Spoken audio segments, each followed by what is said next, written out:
before making the trip, I had braced myself to witness some really desperate conditions, but I don't think anything could have prepared me for the heart-wrenching situation that I saw there firsthand and the different accounts that I heard from the people I spoke to. Everywhere you looked around the camp, misery stared right back at you. I mean, I saw families who were crammed in flimsy bamboo shelters, sometimes upwards of 50, 60 people in a small shelter. I saw, otherwise they had pitched makeshift tents in mud. Everybody was scrambling for space, for scarce resources, food, water. It was really quite horrific what I saw. About 95% don't have access to clean water. 3/4 are not getting enough food. And of course, health services are stretched very, very thin. And everywhere I looked, I saw children. There were so many children. And very often, most of them actually were not accompanied by caregivers or their families. When I spoke to them, I heard harrowing stories of how they'd seen siblings, how they'd seen their moms or dads being shot right before their eyes. So nothing could have possibly prepared me for the terrible conditions that I saw there and the unimaginable acts of violence that had been committed against these people. You even said, I've heard of babies being kicked around like footballs. And we've also heard that there is a huge and flourishing sort of underground, sex trafficking market going on in some of those camps. Sadly, that seems to be the case. There has been systematic gang rapes of girls, schoolgirls trapped in schools and raped by soldiers. I spoke to one aid worker who told me of a 16-year-old girl who had been raped 20 times. And also when I spoke to some of the health workers there, they were telling me how very often they saw wounds in the back of people. So they were actually being shot as they were trying to escape. I've heard accounts of a mother who had witnessed her nephew being cut into pieces and thrown into fire. So this seems to be a systematic persecution of a group of people. I think it's nothing short of ethnic cleansing what's going on there.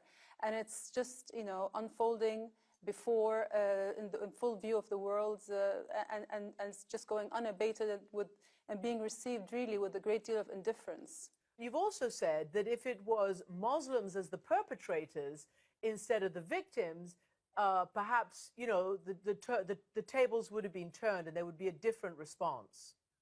Well, look, the persecution against the Rohingya did not start in August. It has been going on for decades. And I think, there is something to this. Over the last couple of decades, the terrible actions of a minority of Muslims on the fringes of Islam, in fact, we think they're altogether outside of Islam, have led to a rise in anti-Muslim sentiment around the world and of negative stereotypes of Muslims, to the point where many around the world cannot even conceive of Muslims as being victims. And yes, I do wonder sometimes that if it was the Muslims who were committing these acts of violence, whether the world would have reacted with the same apathy and indifference. I really think we need to ask ourselves this question, because what we're seeing now is persecution by extremists of another religion. So extremism is extremism, and it has to be met with the same kind of reaction. We have to stop it wherever it exists. What do you make of Aung San Suu Kyi's spectacular fall from grace over this issue?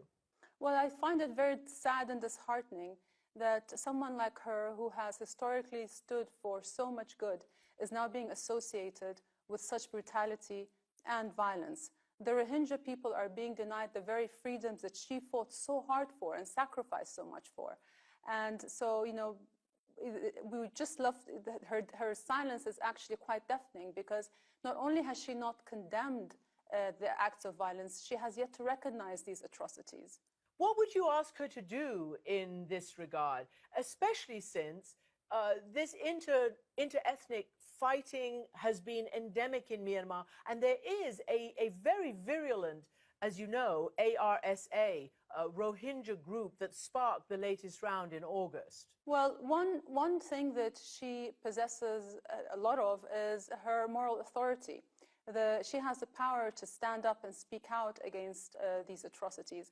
And I hope that she will do that.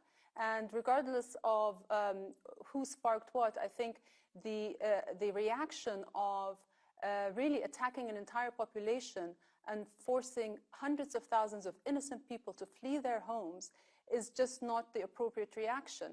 I think the root causes of the suffering of the Rohingya people need to be addressed.